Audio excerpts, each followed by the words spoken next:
Coming up on Bridge City News, the province announced its relaunch plan for our economy. We will examine what that will look like for various business owners in Lethbridge. Canada's Public Health Officer, Dr. Theresa Tam, explains what the new normal may look like as provinces relaunch their economies.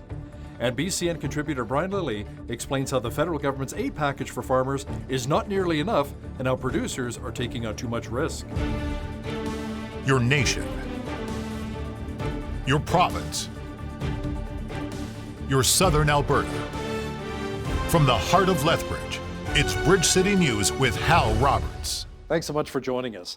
As we reported yesterday, the Lethbridge Police Commission has been ordered by the Alberta Law Enforcement Review Board to investigate Acting Police Chief Scott Woods for allegations of bullying and harassment.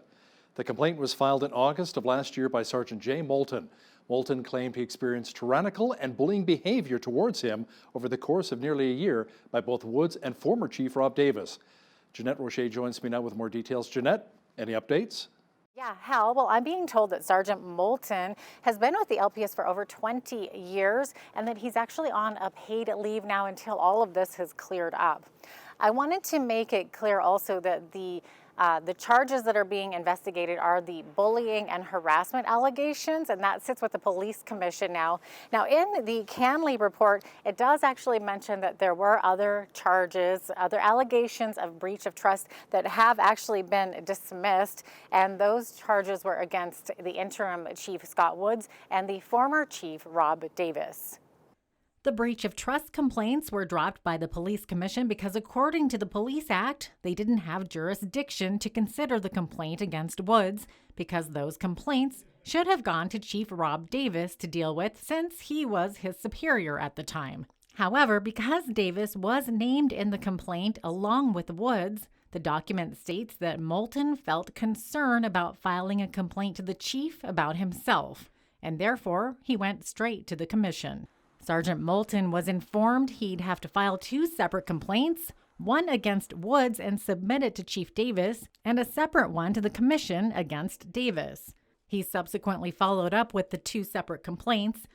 Last summer, as per the Police Act, Chief Davis called in the Alberta Serious Incident Response Team, or ASIRT, to investigate his chief deputy, Scott Woods. But in September, ASIRT concluded that the breach of trust allegations in the complaint didn't occur, and that there were no reasonable grounds or suspicion that a criminal offense had been committed, and therefore no charges would be laid. The breach of trust complaints were also dropped against former Chief Rob Davis because he resigned last year. When we reached out to the Lethbridge Police Service, they did get back to us, but told us it would be inappropriate for them to comment on this at this time. And so they referred us to the Lethbridge Police Commission. We spoke with Simon Griffiths, who is the chair of the Police Commission. He did confirm that there is an investigation that will be ensuing, although he didn't provide any details as to when that will be, as it is an ongoing investigation and a very sensitive situation. For Bridge City News, I'm Jeanette Roche. Lethbridge police have charged a male and a female with drug offenses following a bust at a Southside hotel earlier this month. Members of their Priority Crimes Unit searched the hotel on 41st Street South and seized methamphetamine, fentanyl, cocaine, prescription narcotics, and more than $35,000 in cash. They also arrested 22-year-old Armand Goodrider. The next day, his female accomplice, 24-year-old Ty Nagoyan, was arrested at a Westside home. The male and female, both from Lethbridge, will appear in court on July 28th. Alberta Premier Jason Kenney says our province is ready for stage one of its relaunch strategy tomorrow. Kenney says allowing businesses to reopen has not been an easy one. It's an evolving process that will change as we learn more about the virus and about what can be done relatively safely and under what conditions. I want to remind Albertans that our province has remained far more open than other provinces and most other jurisdictions around the world. In fact, 85% of Alberta businesses, representing 96% of our province's economy and 88% of our workforce, have been allowed to stay open over the past 2 months.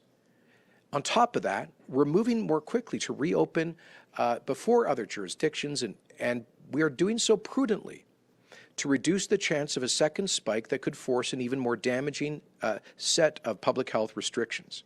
Local business is the lifeblood for many cities, including here in Lethbridge. Tomorrow is the start of the Alberta government's Phase 1 COVID-19 relaunch strategy. As Micah Quinn explains, one business had to close its doors for good on Monday, while another is getting ready to be able to open up again for Stage 2. The Alberta government has announced Stage 2 of their COVID-19 relaunch strategy, and that includes movie theaters finally being able to reopen to the public. The owner of the movie mill, Leonard Binning, says that his movie theater is planning on reopening for Stage 2 once it starts. Our plan is to open when Phase 2 rolls out. We certainly will be watching Phase 1 carefully, looking to see how things trend, what people's reactions are, what their comfort levels are. Binning says that the movie theater plans on having a 30 to 40% capacity for customers when they reopen. You were talking 5 or 6 people per row, only every other row, so we'll be well below 50% capacity, absolutely. With the good news of the movie mill reopening, there is also some bad news in the local business community. The Stoketown Cafe and Cure closed its doors on Monday after 3 strong years of serving the community in Lethbridge. The business made a goodbye post on Facebook, thanking everyone who supported them. They cited COVID-19 and other issues as a reason for shutting down. For Bridge City News, I'm Micah Quinn. As part of the province's relaunch strategy, churches in Alberta will be allowing up to 50 people. One local pastor says it's a good step, but outside of having more congregants, they also want to be able to sing worship music. I was so excited when I heard the news and called our chairman of the council right away and told him, and we're, how are we going to work this out? What can we do? We got to tape off the pews. We can do this and that and the other thing. And it was like Psalm 126, where the writer talks about the exiles coming back from exile and walking back into Jerusalem and how exciting it had to be. And that's how I felt. And then I read the restrictions and it said no singing. And it was like, oh, how can you have 50 people in a building, worship service, bringing praise to the Lord and not sing? So we're going to be meeting to decide whether this is what basically we should be doing. Let there be cake. Businesses have had to get creative during the COVID-19 pandemic. As BCN's Loris Alexander explains, one baker is trying to bring forth a little sweetness during such a bitter time. She's not a professional baker. She's never even taken a class, but you wouldn't know it by seeing or tasting her cakes. Stacey Wilson just has a natural talent for baking, creativity, and decorating cakes. My first cake slid all over the place and did not look pretty. Baking is Wilson's piece in the middle of the chaos, so she totally gets why more people are using their mixers and ovens these days. I've seen a lot of baking supplies disappearing. I had a hard time finding flour for a long time for my business, but I've also seen a lot of people that do have their own business, especially when I was up in Edmonton. They were doing kits, cookie kits and other things so that people could decorate and make things at home. Wilson believes a key ingredient in your baking pursuits is patience. Cakes take a lot of time, so you have to be patient and just really I space myself out when I bake things, so I'll do a cake one day and then make frosting and decorate it in another day. This is how she's staying busy while social distancing. Here are some tips Wilson shares about baking like a pro. Something that's important for cakes is just to keep everything room temperature. That's going to help your cake rise evenly. You definitely want to be accurate with your measurements, because if you're not accurate, it's going to make your cake turn out differently every time. So we're going to add in sprinkles. If you're ever adding anything into your cake batter, you want to fold it in with a spatula instead of mixing it in so you don't overmix the batter. Start preheating my oven as I'm preparing the cake batter, and then it should be ready by the time you're ready to put it in the oven. These cakes bake at 350, so it just takes a few minutes to come to temperature. For Bridge City News, I'm Loris Alexander. Many in the agriculture sector argue that the $252 million Ottawa's offering farmers and producers is not nearly enough. One of our regular contributors, Brian Lilly, says Ottawa is asking a lot of our farming community right now by taking on a lot of the risk during the COVID-19 pandemic. Right now, prices are not stable. They're in flux. They're going up, they're going down. The ability to sell your product, if you're able to plant, is unknown. So they're asking farmers to take an awful lot of risk at a time when everyone else is getting help, and they say, look, backstop is at least for putting crops in the ground, for investing in livestock for the season.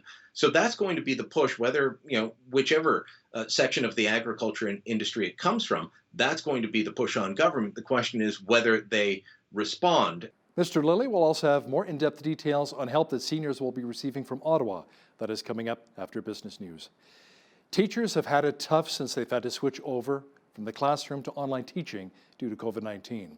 One educational assistant says he misses the face-to-face interaction with students in his classroom.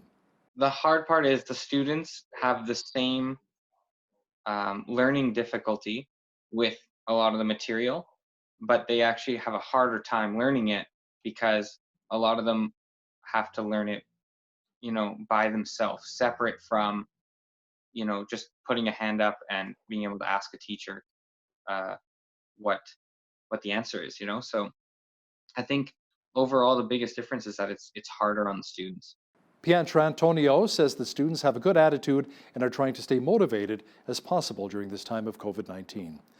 If you're having trouble getting your child or grandchild to focus or take part in meaningful play, the University of Lethbridge may have the answer. The U of L's Building Brains program has placed posters throughout local parks in order to keep your child's mind active during this pandemic. Some of the signs involve looking for colors. So as you walk by a poster, it says, keep an eye out for things that are color red or pink or, different colors. It actually gives a list of colors, and then as children are walking, when they spot something yellow or orange, they shout it out. So it gives them a little bit extra to keep them busy with as they're walking around the lake. Now, if you're looking for online resources, buildingbrains.ca is where you can find them. Are parents well educated when it comes to their children and what they're being taught in school? Donna Trimble is the Executive Director of Parents for Choice in Education, and she says parents should really be concerned about what our kids are being taught, especially when it comes to sex education and gender studies in the public school system. We have found that in Alberta classrooms from kindergarten to grade 12, there's an increasing infiltration of gender identity, sexuality in everyday classroom across the curriculum, as well as a lot of parents aren't really aware of what human sexuality actually entails in many classrooms. They just assume when they sign those, they don't sign those opt-out forms, that it's the kind of human sexuality that they learned about back when they were kids, and unfortunately that is no longer the case. Catch the full interview with Donna Trimble and BCN's Jeanette Rocher coming up in the second half of our show. Over the weekend, the UFC televised its MMA fights from empty arenas. Same action, but no cheering fans. BCN's Ainsley O'Reilly caught up with the Progressive Fighting Academy in Lethbridge to see if their fighters are following suit during this global pandemic. In a perfect world, Lethbridge's Progressive Fighting Academy would have its athletes back in the ring just like the UFC. But fighting on a smaller stage isn't as simple. They're, a huge billion-dollar corporation. A lot of other, smaller events don't have that kind of funds to be able to put on events. Gym facilities like PFA are part of the provincial government's Phase 3 plan to reopen the economy. Phase 1 begins Thursday. Professional fighters and coaches are doing their best to make do without their teammates. MMA and martial arts, you need someone to rep on. The punching bag doesn't hit you back, so you kind of need the partner.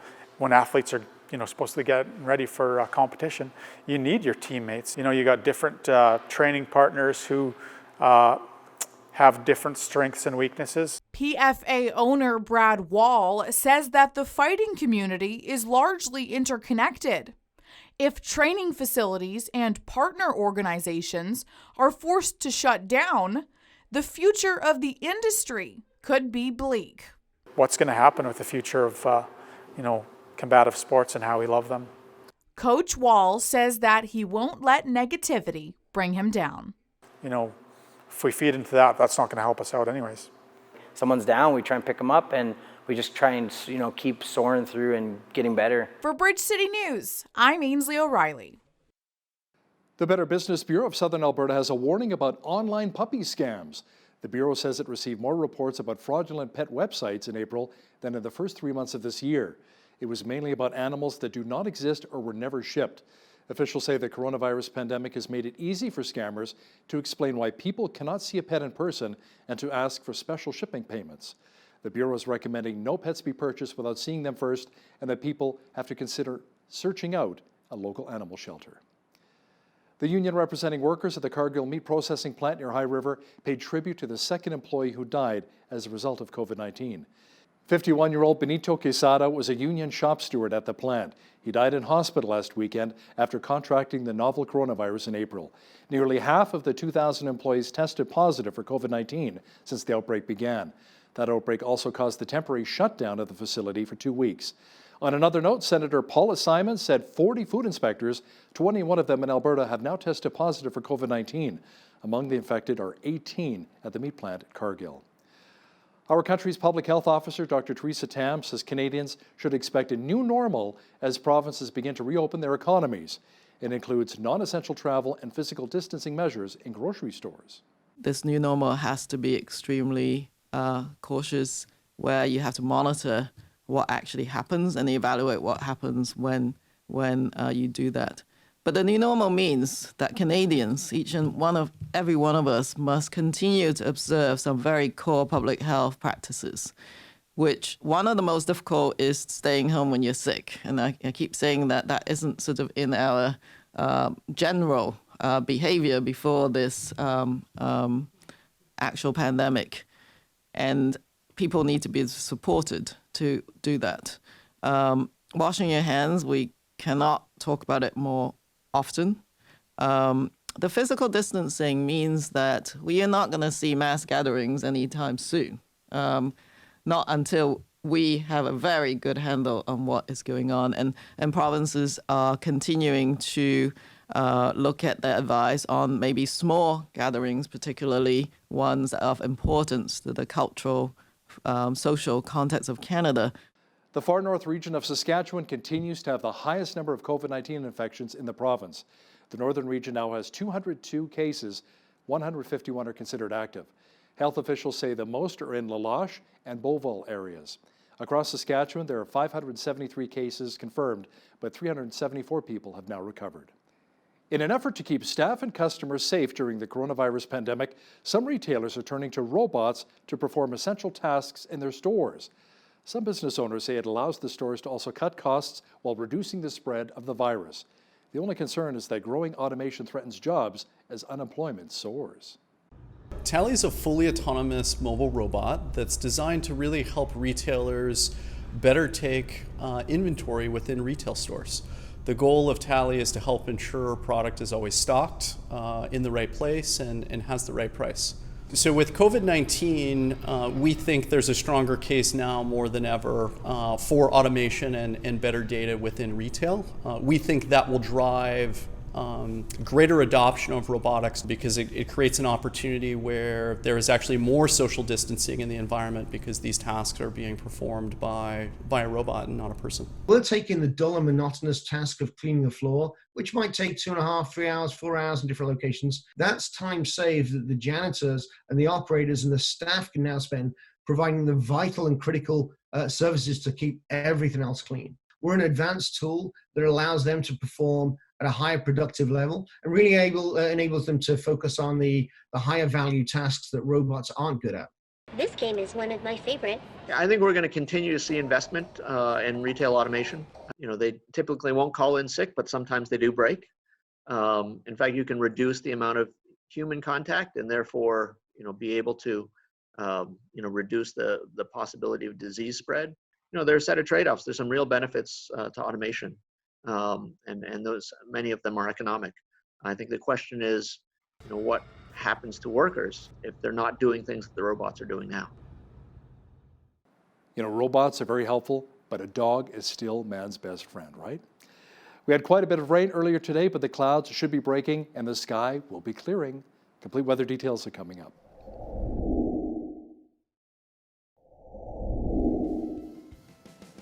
It appears as though the rain clouds may be moving on. Jeanette Rocher is here now with all of the weather details. Jeanette, we can look forward to putting the umbrella away and instead put on some sunscreen. Well, I think that sounds like a great idea, Hal, because we're not supposed to see rain again for several days into next week. Tonight, we should be clearing up with the skies there. The overnight low 6 degrees. We should see a 30-kilometer wind coming in from the west. And into tomorrow, clear skies with sunshine, high of 20 degrees tomorrow and an overnight low of 5 degrees. Not too bad. And then as we get further into the week, look at that weekend. Friday, sunshine, high of 17, 21 on Saturday with a high of 21 degrees. There's sunshine as well. Partly cloudy skies on a Sunday with a high of 20 degrees is expected on Monday, and as expected, those 30% chance of showers for Monday, 60% chance of showers on Tuesday with a high of 16 degrees. Now, the average temperatures are definitely increasing. We can see that here. The average high this time of year is 18 degrees. The average overnight low, 4 degrees. The high temperature on this day was 28 degrees. That was back in 1976. And the low temperature was in 1943. That was -6. The sun rose this morning at 5:49 a.m. and our Wednesday sunset is 9:07 p.m. So nice to see those later sunsets now. Now the West Coast tomorrow could see some showers. Victoria and Vancouver, their highs 17 and 16 degrees. Sunshine in Edmonton with a high of 12. 17 degrees is the expected high for Calgary tomorrow, under sunny skies as well. And as we look into the rest of the prairies here, sunshine across Saskatchewan tomorrow, high of 19 in Saskatoon, also 19 expected in Regina tomorrow. There could be a chance of some afternoon showers, though, in Winnipeg with a high of 13 degrees. And as we look further east, Toronto, especially Ottawa and Montreal, we're seeing overnight frost warnings, but the rest of the day, not too shabby. We could see some showers tomorrow in Toronto, high of 11 degrees. Partly cloudy skies in both Ottawa and Montreal, 15 in Ottawa. Montreal's high 17 degrees. In Atlantic Canada, they've had such yucky weather lately, but look at this tomorrow. Sunshine. Fredericton, high 15, high of 11 in Halifax after they had flurries today. They're going to see the sunshine finally. Charlottetown, high of 8 degrees with partly cloudy skies. And St. John could see a chance of showers later on in the day there, but mostly partly cloudy skies with a high of 5 degrees. There you go. That is your forecast. Stats Canada has put the pre-release of its job numbers to a select group of government officials on hold due to a leak. The move comes after Bloomberg News reported the April unemployment numbers half an hour before the official time release on Friday. Stats Canada says it is conducting an internal investigation into the leak.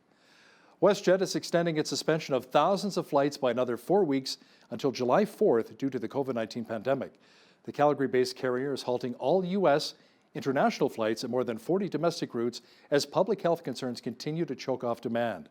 Air Canada canceled all flights to the United States last month after Ottawa extended its U.S. border closure by 30 days. Air Transat, Porter Airlines, and Sunwing Airlines have canceled all trips until late June. The International Air Transport Association predicts global revenues will fall by $314 billion this year. That translates to a 55% loss from 2019. Boeing failed to sell a single commercial airplane in April. It also saw orders for 108 planes canceled last month as a sharp drop in air travel eased demand among airlines for new jets. It marked the second straight month this year in which Boeing received no orders. Boeing also mentioned that it is uncertain about completing orders for another 101 planes, dropping them from its backlog, which dropped below 5,000 for the first time since 2013. The COVID-19 outbreak caused global air traffic to plummet and compounded a crisis at Boeing that began with 2 fatal crashes and the grounding of its best-selling plane, the MAX 737 jet. The European Commission has a plan to salvage summer vacations and help resurrect Europe's badly battered tourism industry. The EC is laying out its advice for lifting ID checks on closed borders. The guidelines will cover how to get airlines, ferries, and buses running while ensuring the safety of passengers and crew. The 27 countries in the EU, however, have the final say over health and security matters. It'll be up to them about whether the warmest months of 2020 will be turning into a lost summer. Now, here's a look at today's markets. The TSX was down 377 points today to finish at 14,503. The Dow was down 516 points to 23,247. The S&P 500 was down 50 points to 2820, and the Nasdaq was down 139 points to 8863. Oil was down 49 cents to $25.29 per barrel. Natural gas was down 10 cents to $1.62. Gold was up 70 cents to $17.16.99 an ounce. and silver was down a cent to $15.58 an ounce. Wheat is at $234 per metric ton, barley's at $231, canola's at $4.66, and corn is at $230 per metric ton. Live cattle were down $3.30 to $93.88, feeder cattle were down $2 to $125.30, and lean hogs were down $3.45 to $57.88. The Canadian dollar was up slightly on the day to $70.94 US. Recapping one of our top stories this hour, the Better Business Bureau of Southern Alberta has a warning about online puppy scams. The Bureau says it has received more reports about fraudulent pet websites in April than in the first 3 months of the year. It was mainly about animals that do not exist or were never shipped. The Bureau is recommending no pets be purchased without seeing them and that people first consider reaching out to a local animal shelter. Many parents need to be concerned about what's being taught in public schools, especially when it comes to sex education. Now, that's according to Donna Trimble, the Executive Director of Parents for Choice in Education. Catch that educational interview with Donna and BCN's Jeanette Roche in just a few moments.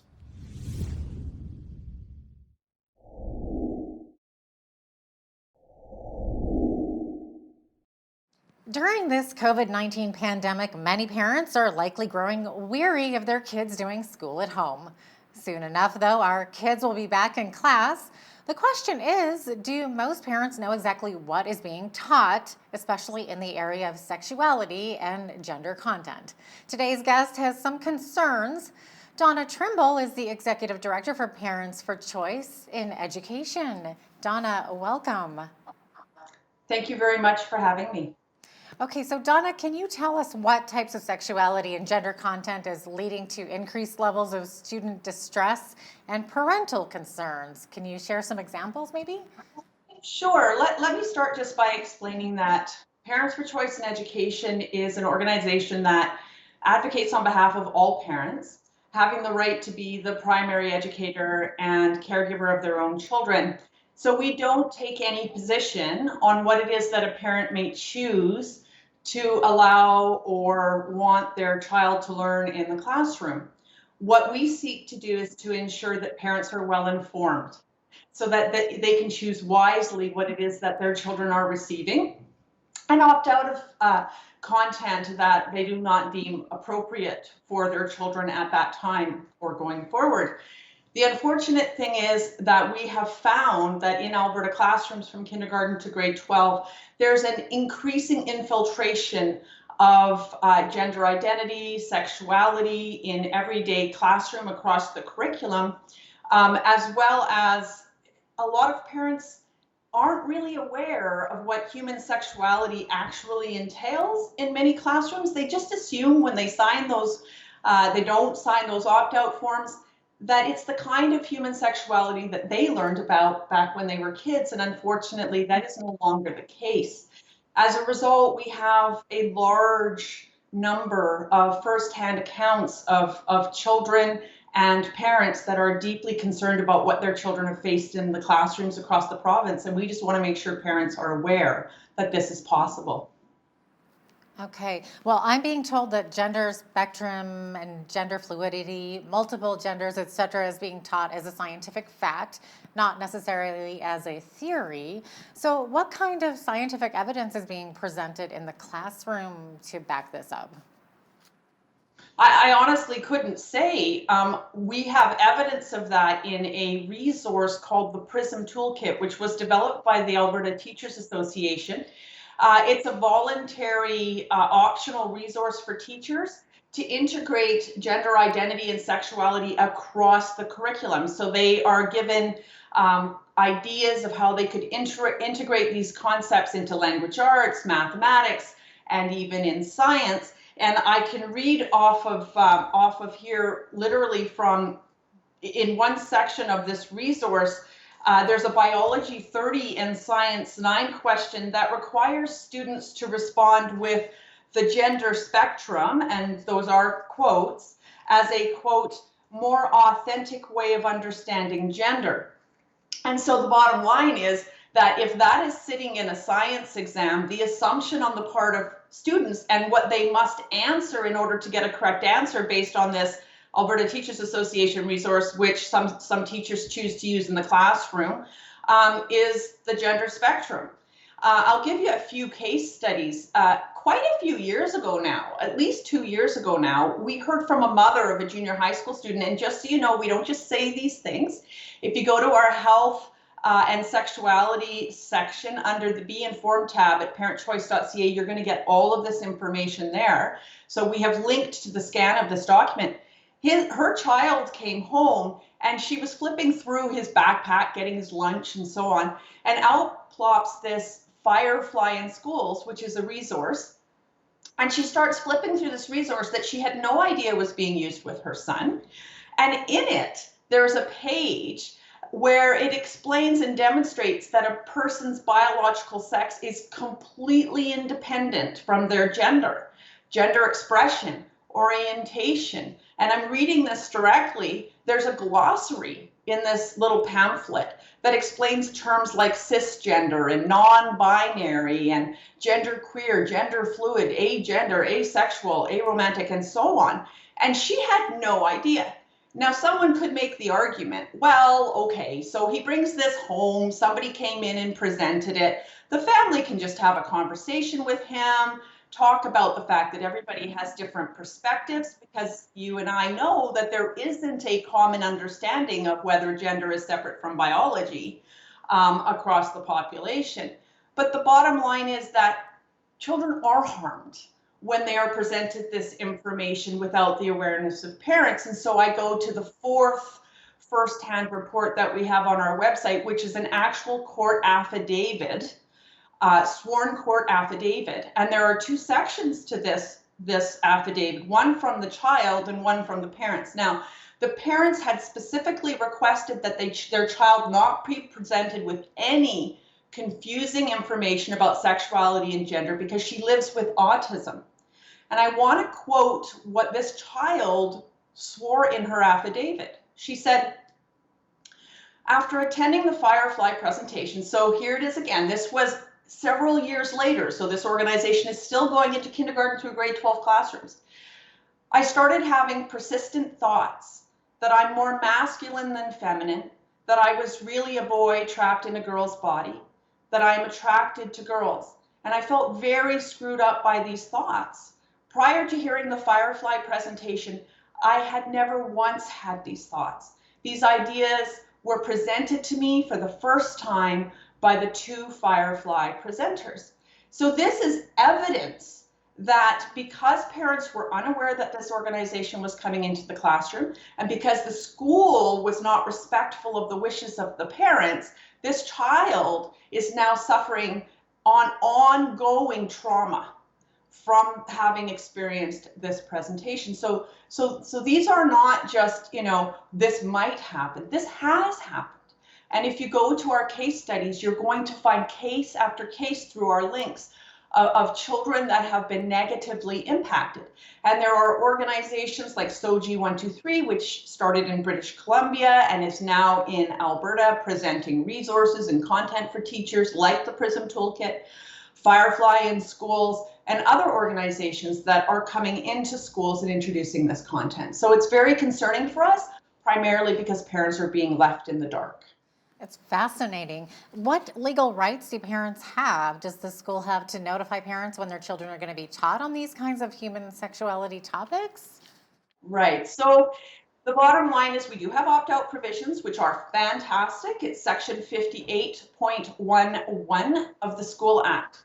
But there are major gaps and loopholes in those opt-out provisions. So I just want to quickly read it so parents know what it says. It says a board shall provide notice to a parent of a student where a course of studies, programs of study, or instructional materials or instruction or exercises include subject matter that deals primarily or explicitly with religion and human sexuality. So what that means is that the school must, if they're going to be teaching health and sexuality, they have to send home a form to the parent, and the parent, if they sign that form to opt their child out, then the child will be removed from that classroom study without any penalty.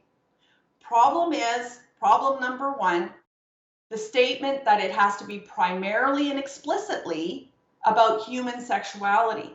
So what that means is that you don't if it isn't being taught specifically for that content in human sexuality, if it's being introduced on the side through language arts or a science question like we just discussed, there's no opt-out provision for that. If it's in a resource or a book in the library, there's no opt-out provision for that. It has to be primarily and explicitly within the context of human sexuality itself for the parent to opt out. So that's one loophole.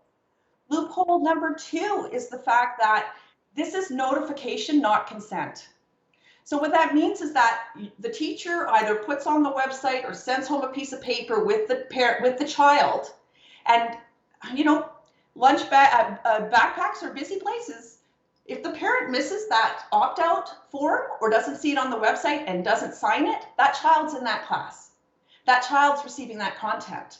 And as the child gets older, we all know, we were kids, they don't want to necessarily leave the classroom when certain content is being taught. And so there may be an intentional leaving out of that opt-out form because they don't want to stand out. So that's a concern. We would advocate that there should be an opt-in where the parent actually can see all of the content, especially of sensitive stuff like human health and sexuality, on a website and decide for themselves what they want to teach, what they're going to allow the school to teach, and that the school should have to receive a form to allow it to take place, not the other way around, because this is too sensitive for that. And the other thing is that this opt-out provision is for instructional time. So it ignores everything that could happen outside of instructional time, before and after school, at lunchtime, in clubs, peer support clubs or anti-bullying clubs. Any content that takes place in those settings is outside of the opt-out provision. And so if your child happens to join a club, the school need not inform you that your child is in that club. Now, we all know that in Alberta, we've had this huge battle about enforced secrecy under a law that was put into place by the NDP called Bill 24 at the time. Now, because the UCP has come in, Bill 24 is gone. It disappeared with the enactment of the School Act, which is a whole new school act here in Alberta. The problem is that that piece of legislation forced many schools to write into their school board policies that they would not inform parents that children are attending these clubs, but only say, and there's specific wording that I won't read out, but that will only say that a club exists, but not that a child is in it. That's no longer the law, but unfortunately it has not been removed from school board policies across this province, specifically in the public and Catholic schools, meaning teachers are still, because of the law of the land within their divisions, forced to keep secrets from parents. So there's so many loopholes here that allow this content to accidentally be presented to children that parents need to start fighting back and asking to have their right to know exactly what their children are being taught back again. Mm-hmm. So, Donna, what can parents do, or any concerned citizen for that matter, to effectively advocate for changes to our education system? Well, I think the first thing they could do is go to parentchoice.ca and really explore the health and sexuality section of our website. We've just updated it. We've included these firsthand accounts as well as all of the different content and background documentation of what has been taking place and continues to take place. So really get to know what's going on in classrooms so you know what to look for and what to ask your kids about. It's really important to be having these conversations that you might not have wanted to have at such an early age. But the thing is, this is happening and you need to know if your children are confused and needing your support. So ask those important questions. We also have restarted our Parental Consent is Key open letter campaign, and that is a open letter that is being sent both to the UCP and government of the day, as well as to trustees and school divisions, demanding some practical common sense solutions that would resolve these loopholes that are creating safety issues for students in schools. So please go on there. Under our Take Action, you're going to find the Parental Consent is Key and put your name on there. And while you're there, check off the box to receive our newsletter so that when we call you out to take action in the future, you can do that as well. We're only as strong as the supporters that want to help us to advocate for parental choice in education. And we also have other options in the Take Action on how you can communicate with your government of the day, with your local trustees demanding changes. We provide you with all the contact information. That's again under the Take Action tab.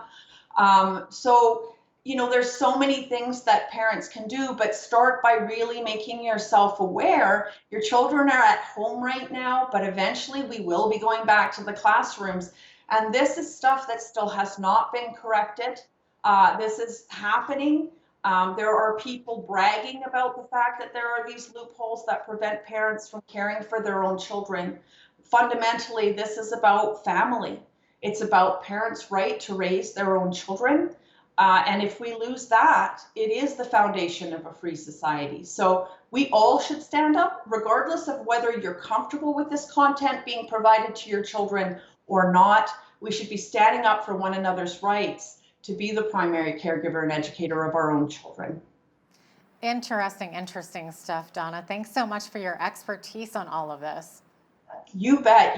And please come down to parentchoice.ca, sign up to our news list, sign the parental consent is key open letter, and let's take back the schools and bring family back to the center of our education landscape. Thank you so much, Donna. Donna Trimble, Executive Director for Parents for Choice in Education.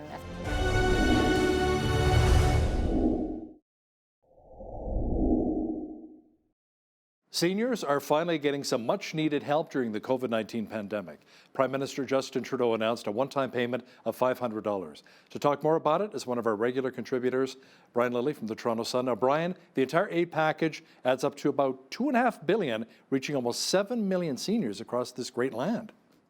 It's not the first thing that the Trudeau government has done for seniors, but it is going to be perhaps the most costly and the most visible.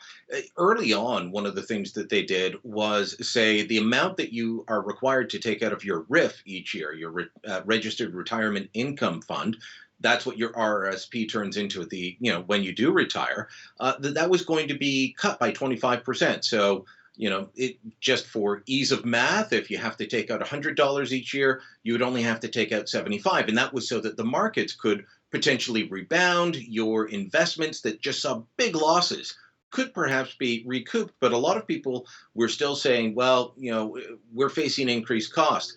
The government held on to their line for the longest time that their main focus was helping people have jobs, helping people keep those jobs, helping the businesses hold on to their employees. And that's understandable because those were the people taking the hardest hit on the economic side of this pandemic. Now they're able to turn around and say that they're going to spend this $2.5 billion. For now, it's a one-time payment. We'll see if political pressure changes that. Political pressure has changed many things so far, unfortunately not for the agricultural industry, which has only received $252 million. They're mounting a campaign. The grain growers of Ontario have launched a public campaign. You might not think there's a lot of grain growers here in Ontario, but there are, and they've launched a campaign to try and get more money. I'm sure we'll see something similar from seniors along the way as well. Brian, getting back to the agriculture sector for just a moment, I mean, you talked about the grain producers, but the pork producers, the Cattlemen's Association, has more pressure been put on Trudeau, basically talking about maybe getting $2.5 billion instead of that $252 million? Well, to give you an example, the grain growers of Ontario have a slick and polished public relations campaign that's aimed at the politicians through the public. They've launched an online video, and they tell me they will be airing ads on radio and television as well that say the food supply chain is broken, and where will you get your food if the farmers aren't there? And what they speak of is actually something that goes across all agricultural sectors, that right now prices are not stable. They're in flux. They're going up. They're going down. The ability to sell your product, if you're able to plant, is unknown. So they're asking farmers to take an awful lot of risk at a time when everyone else is getting help. And they say, look, backstop is at least for putting crops in the ground, for investing in livestock for the season. So that's going to be the push, whether, whichever section of the agriculture industry it comes from, that's going to be the push on government. The question is whether they respond. The farmers actually do have to appeal to the public because this Liberal government doesn't look to farmers as a natural voting constituency. Wow. Now, Prime Minister Trudeau is also offering loans to businesses, but with some strings attached. Tell me more about that. Yeah, this is supposed to be for businesses that are a bit bigger, but they can't get bridge financing from the banks. You faced a lot of odd questions from media types that seemed a little bit confused, thinking that he was offering loans to the banks. And this is not for the banks to get loans. They're quite fine on their own, and even major companies are able to get that bridge financing. We've talked about that in the past, but what about a larger, medium-sized business that is into 1,000 employees or so? Are they, do they have that relationship with the bank that a Bell Canada does? Probably not. So what do you do at that point? Well, they're offering up loans, but there are strings attached, and that has a lot of people worried. You've got to open up your books fully. It's, by the sounds of it, the description the Prime Minister gave, you're going to have to open them up far wider than you would for a bank loan. There's going to be restrictions on what you can pay executives, what you can pay other people, and that money has to go to frontline workers. You have to meet climate. Have a climate plan and be on board with them on that. So it's kind of a shibboleth. It's a litmus test, however you want to put it. It's, are you on our side? It's a very politicized view of it. And I think that's going to leave a bad taste in the mouths of a lot of people. But some may have to just say, well, look, I need the money to keep my business afloat. It's strange. I'll tell you this, though, Hal, at the end of this, I'm not sure there will be a person left in Canada that Justin Trudeau hasn't tucked a bit of money into their pockets. Now, there are reports that as many as 200,000 people are getting emergency benefits, Brian, without actually qualifying for them. And a memo from a top bureaucrat said to simply ignore the fraud. What did Trudeau say? He was asked about this by Conservative MP Dan Alba several times. Dan Alba was saying, did you or your minister or your respective offices sign off on this memo? Do you agree with this? That says, look, we know there's about 200,000 people that don't qualify. They've been convicted of defrauding the system in the past. They don't have enough hours. They're applying for both. There's all kinds of things, reasons that they've come up with this 200,000 number. And the Prime Minister wouldn't answer a simple question of, do you agree with the message? He just kept saying, our decision was to get money into the hands of Canadians as quickly as possible. And then he turned partisan and said other parties may have taken different measures if you were in government. Albus had to remind him that the Conservatives voted for their emergency aid package. They didn't offer up any fight on it. In fact, with the NDP, they both actually made suggestions to try and improve it, but they didn't fight the government on it. So it was a bit of a shock to see the Prime Minister turn so partisan very quickly, which leads me to believe that there's something embarrassing about this memo. The Prime Minister and his ministers have been very forthcoming, very upfront in saying, we won't tolerate fraud when they're talking about business loans.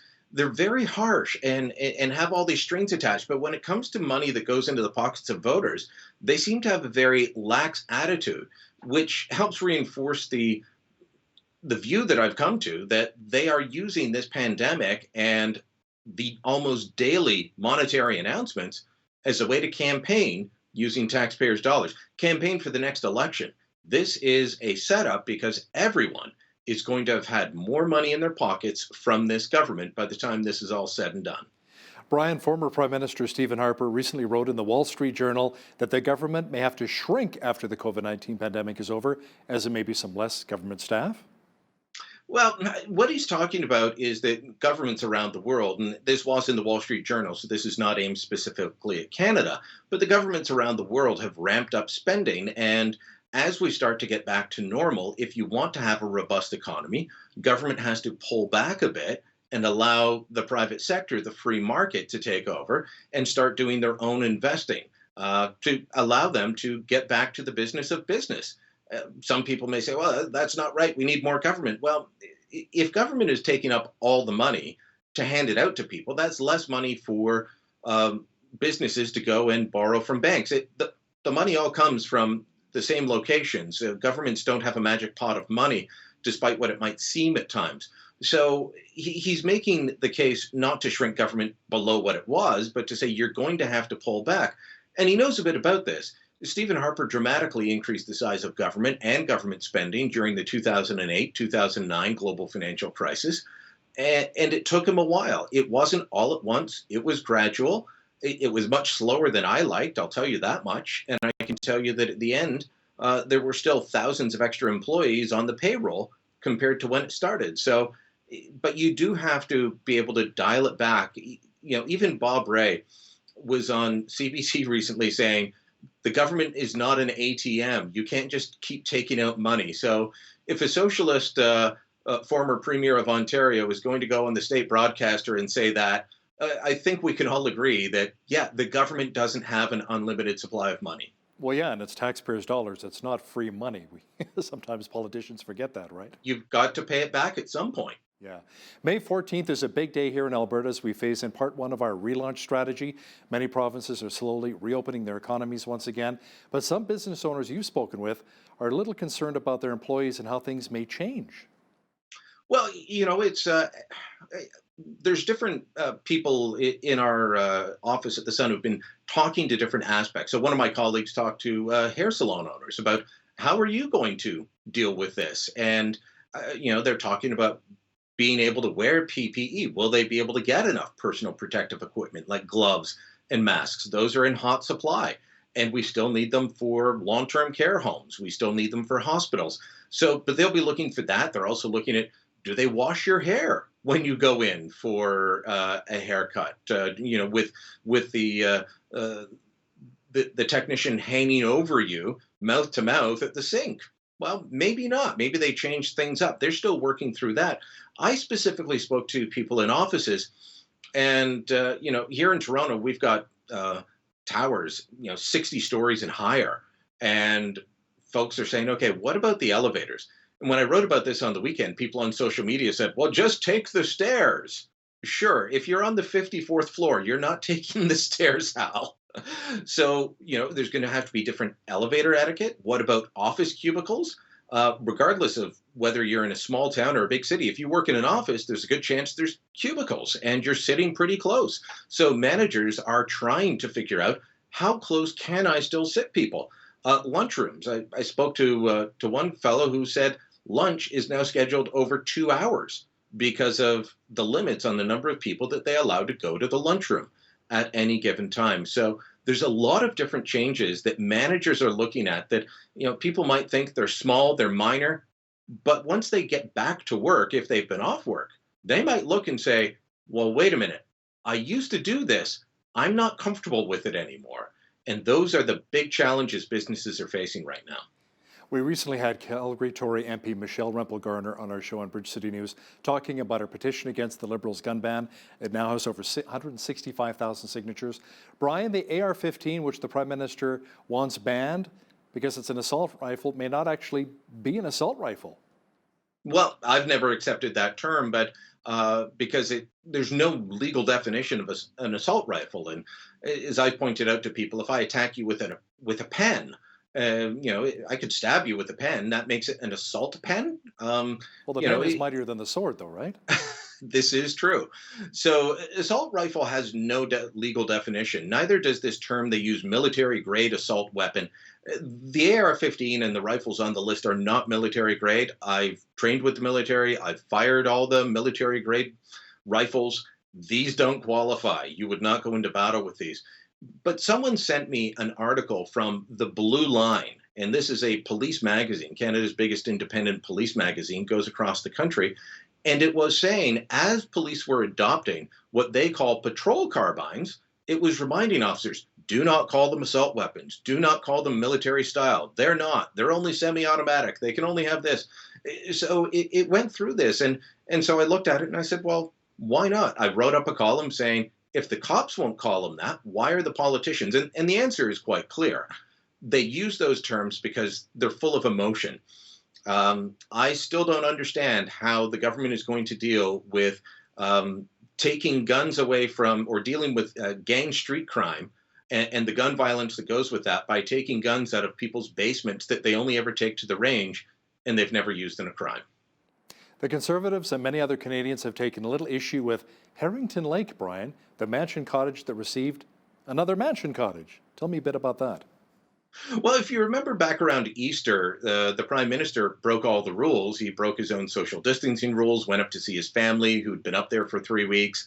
He broke Quebec's emergency orders, which said you couldn't travel into the region the cottage is in because unless you live there.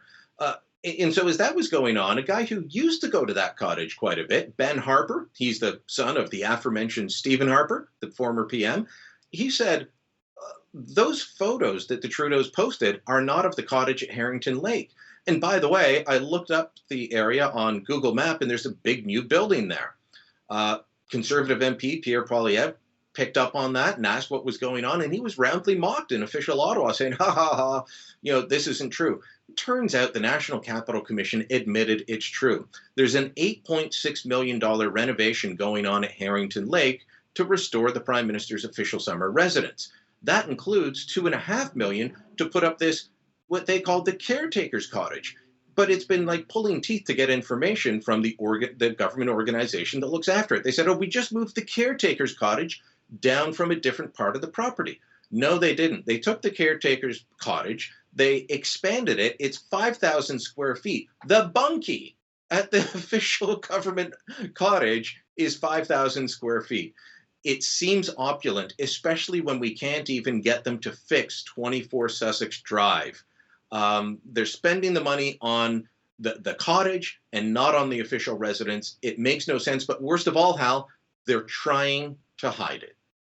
That's just amazing. For the caretaker's cottage, 5,000. I'm thinking my place is just over 1,100 square feet, for my family. But to each their own, I guess. Political journalist Brian Liddy joining me once again from Toronto. Thanks so much, Brian. Thank you, Hal. On behalf of all of us here at BCN, I'm Hal Roberts. God bless, and thanks so much for watching.